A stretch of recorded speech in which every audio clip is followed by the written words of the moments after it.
My dear friends, today I am going to discuss some question of semester 5,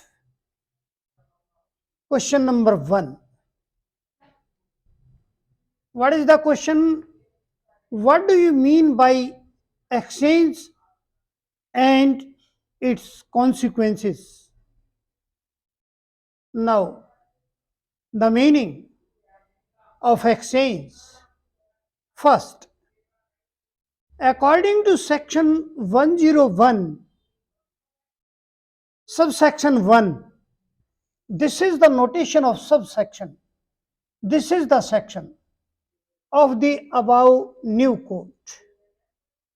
In spite of anything contained in section 77 of this code, any Bhumidhar may, with the prior permission in writing of the subdivisional officer, exchange his land with the other land. From where? First, A, held by another Bhumidhar. Second, entrusted or considered to be entrusted to any Gram Panchayat or local authority under section 59. साथियों, मैं साथ में हिंदी में भी आपसे discuss करूंगा। आज मेरा पहला क्वेश्चन है कि कोई व्यक्ति यदि अपनी जमीन को एक्सचेंज करना चाहता है तो उसके नियम क्या है। तो इसमें सबसे पहले एक्सचेंज करने की डेफिनेशन मैं आपको बता रहा हूं। सेक्शन S101 के अकॉर्डिंग इसमें क्या है कि आप अपनी जमीन को एक्सचेंज कर सकते हैं किसी दूसरे भूमिधर के साथ या ग्राम पंचायत या लोकल अथॉरिटी में के पास कोई जमीन है उससे एक्सचेंज कर सकते हैं, लेकिन with the permission of the sub divisional officer.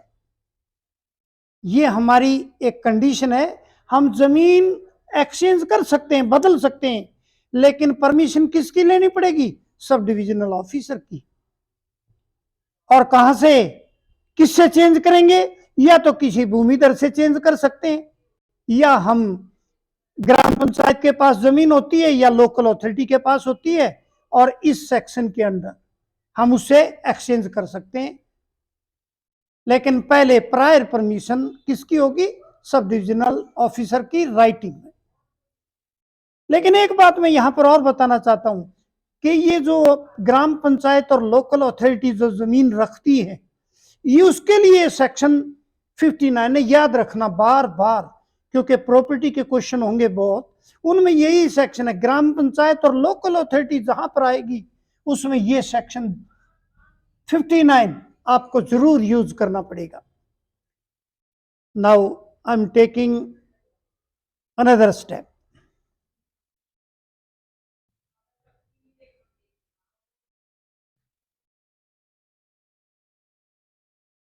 My dear friends, in section 1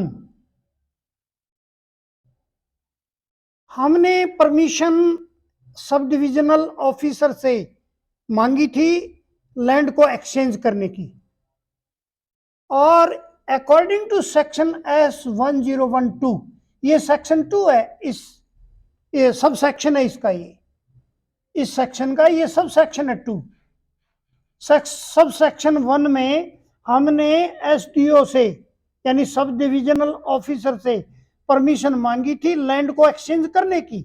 second 2 में अब सब डिविजनल ऑफिसर की परमिशन मिलती है या नहीं मिलती है, यानी क्या कारण है कि परमिशन SDO ना दे, उसके रीजन दे रखे, यानी रिफ्यूज भी हो सकती है हमारी एप्लीकेशन। क्या है? The sub divisional officer shall refuse permission.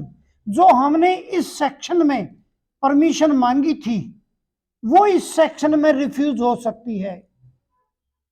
1 में परमिशन मांगी थी और सेक्शन 2 में सब डिविजनल ऑफिसर को राइट है कि वो इसको रिफ्यूज कर दे। लेकिन उसके कारण क्या है?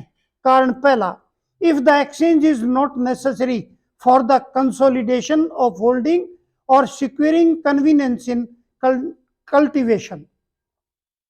यदि जमीन को यानी होल्डिंग को और पक्का करना, ठोस करना उसका उद्देश्य नहीं है, और या कल्टीवेशन में कोई सुविधा नहीं चाहता है, उस कंडीशन यदि वो चीज नहीं उसको प्राप्त होती है एक्सचेंज करने के बाद, तो परमिशन नहीं मिल सकती। Second, if the difference between the valuation is 10%, यानी जो लैंड वो लेगा और उसके बदले में जो लैंड देगा उसमें यदि वैल्यूएशन यानी उसकी वैल्यू में 10% का डिफरेंस है, तब भी परमिशन नहीं मिलेगी। Third condition, if the difference between areas, जो लैंड वो देगा और उसके बदले में जो लैंड वो लेगा, यदि उसके एरिया में 25% का डिफरेंस है, तब भी सब डिविजनल ऑफिसर परमिशन नहीं देगा। तो my dear friends, I want to explain it again.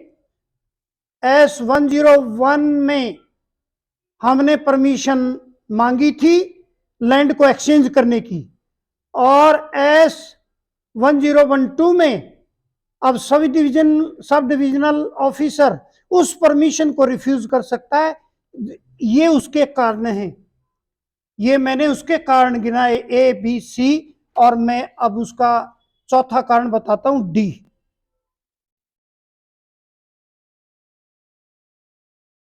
My dear friend, मैंने 3 कंडीशन बताई थी, अब चौथी कंडीशन जिसमें सब डिविजनल ऑफिसर रिफ्यूज कर सकता है। चौथी कंडीशन क्या है? In the case of land refuse to section 1011B, ये सब सेक्शन है और ये क्लॉज है, B clause, if it is reserved for the planned use, यानी इस सेक्शन के अंडर भी एसडीओ रिफ्यूज कर सकता है यदि वो लैंड किसी विशेष प्लानिंग में आती है। गवर्नमेंट की आप जानते हैं बहुत प्लानिंग होती है, यदि उस प्लानिंग के लिए वो जमीन है फिर वो एक्सचेंज नहीं कर सकता। ई, in the land in which bhumidhar do not acquire, यानी इसका मतलब ये है यदि उस जमीन को एक्सचेंज करने से यदि उसका भूमिधरी राइट इंक्रीज नहीं होता है, तब भी वो एक्सचेंज नहीं कर सकता। If, if the land is not located in the same or adjacent village of the same tehsil, साथियों वो तब भी नहीं बदल सकता यदि लैंड उसी गांव में और उसी तहसील में नहीं है, तो भी वो चेंज नहीं कर सकता। ये मैंने 6 कारण बताए जिसमें सब डिविजनल ऑफिसर उसकी एप्लीकेशन जो S1011 में लगाई थी वो S1012 में रिफ्यूज कर सकता है। ये दोनों सेक्शन आपने याद रखने पड़ेंगे। 1 में एप्लीकेशन लगानी है और सेकंड में ये एसडीओ की पावर है, वो रिफ्यूज कर सकता है इन 6 कारण को देख करके। अब मैं नेक्स्ट इसका पार्ट लेता हूं। माय डियर फ्रेंड्स, जैसे मैंने 6 कारण बताए आपको जिसमें सब डिविजनल ऑफिसर एक्सचेंज को रिफ्यूज कर सकता है, लेकिन इससे आगे आप देखिए, अब गवर्नमेंट के अंडर भी है एक कानून, उसके according provided that the state government may permit the exchange with the land mentioned in section 101 sub section 1 clause D के अंतर्गत on the condition and in the manner proscribed. इस सेक्शन के अंडर गवर्नमेंट एक्सचेंज को consider कर सकती है और exchange को अलाउ कर सकती है। ये कंडीशन सब डिविजनल ऑफिसर से अलग गवर्नमेंट की पावर है, ये उसमें इस सेक्शन के अंदर परमिशन दी जा सकती है। अब इसके बाद third point, according to section 1013 nothing in this section shall be considered to empower any person to exchange his undivided interest in any holding। यानी ये सेक्शन क्या कहता है 1013 कि कोई भी व्यक्ति अनडिवाइडेड शेयर को एक्सचेंज नहीं कर सकता। इस सेक्शन ये सेक्शन अलाउ नहीं करता उसे अनडिवाइडेड शेयर को एक्सचेंज करने के लिए, लेकिन एक कंडीशन है, except where such exchange is in between the two co-sharer two or more को शेयरर्स। यानी जैसे आपने देखो घरों में देखा है, जमीन दो भाइयों के बीच में, तीन भाइयों के बीच में होती है, वो आपस में बदल सकते हैं, वो है को शेयरर्स। तो ये कंडीशन है, अनडिवाइडेड शेयर वो और कहीं नहीं बदल सकता, बट जहां को शेयरर्स होंगे वहां पर वो चेंज कर सकता है। इस सेक्शन में ये कंडीशन है। अब चौथी कंडीशन क्या है, अकॉर्डिंग टू सेक्शन 1014, अब इससे आगे ये सेक्शन है, nothing in this registration act, एक रजिस्ट्रेशन एक्ट है यूपी का, रजिस्ट्रेशन एक्ट 1908, जिसका पार्ट 16 है, shall apply to an exchange in according to this section. ये सेक्शन, ये जो रजिस्ट्रेशन एक्ट 1908 का है, इसका पार्ट 16 ये कहता है कि आप एक्सचेंज के लिए अप्लाई कर सकते हैं, ये सेक्शन भी परमिशन देता है। तो प्यारे विद्यार्थियों, प्यारे साथियों, मैं अब इससे आगे अगला पार्ट लेता हूं। My dear friends, consequences of exchange. मैंने पहले बताया आपको कि सेक्शन 101 में हमने जो जमीन एक्सचेंज करने के लिए अप्लाई किया था और सब डिविजनल ऑफिसर से परमिशन ली थी, जब वो जमीन चेंज हो गई तो उसके बाद उसके कॉन्सिक्वेंसेस क्या हैं, मैं वो बता रहा हूं। According to section 102 of this code, where an exchange is made in accordance with this section 101, यानी दो सेक्शन है, इस सेक्शन में अप्लाई किया, इस सेक्शन में जमीन चेंज की गई। अब उसके कॉन्सिक्वेंसेस या उसमें क्या कुछ अल्टरेशन होगी, ये मैं बताना चाह रहा हूं। Point A, the parties to the exchange shall have the same rights in the land received in exchange as they had in the given land. इसमें क्या है कंडीशन, जिन्होंने जमीन को एक्सचेंज कर लिया उनके राइट्स चेंज नहीं होंगे। जो लैंड रिसीव की और उसके बदले में जो लैंड दी, दोनों के राइट, दोनों जमीन के राइट्स सेम रहेंगे।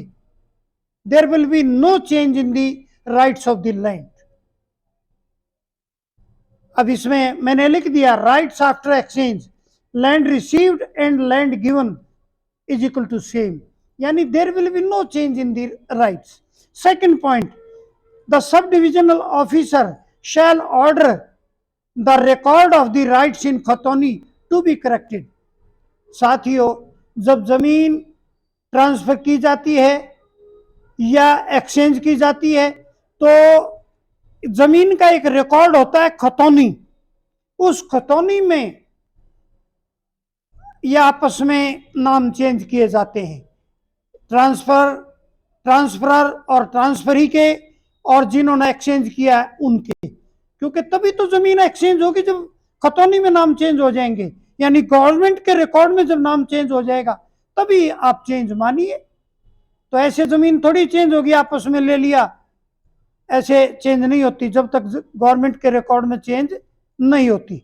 तो सेकंड क्लॉज ये कहती है कि जिन्होंने एक्सचेंज कर लिया जमीन को, सब डिविजनल ऑफिसर ये ऑर्डर करेगा कि इनके नाम खतौनी के अंदर चेंज कर दिए जाएं। और सी में क्या है, the amount of land revenue.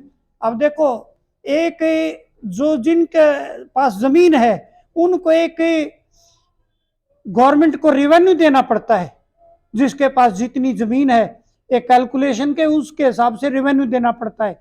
अब वो जो जमीन एक्सचेंज की है उसमें रेवेन्यू भी कोई चेंज नहीं होगा, revenue will also be same, the amount of land revenue will remain same. यानी मैंने नीचे लिख दिया land received and land given, the revenue will be the same, there will be no change in the revenue. ये मैंने जमीन exchange करने के कारण बताए। जो जमीन एक्सचेंज करते हैं तो ये परिवर्तन होंगे। तो साथियों, मैंने ये क्वेश्चन लिया, what do you mean by the exchange and what are its consequences of exchange. तो ये मैंने डिटेल में आपको ये क्वेश्चन बताया, अपनी तरफ से पूरा सोच विचार करके किया है मैंने। मैं ऐसा समझता हूं कि आज ये आपको भी ठीक लगा होगा, आप इसको तैयार कर लें, ये आपके पेपर में बड़ा सहयोग करेगा आपका। तो अंत में साथियों, मैं एक बात जरूर कहना चाहता हूं कि मेरे चैनल का नाम मैथ्स बाय धर्मवीर सिंह दबास है, आप सब्सक्राइब जरूर कर दें। बस मुझे आपका ये सब्सक्रिप्शन ही चाहिए और सब्सक्राइब इसको जरूर करें, बस ये मेरी रिक्वेस्ट है अंत में। और मैं इसी प्रकार से वीडियो आपके लिए बनाता रहूंगा और मैं अपने इस चैनल में डालता रहूंगा, आप भी ये देखते रहें। धन्यवाद, थैंक्स।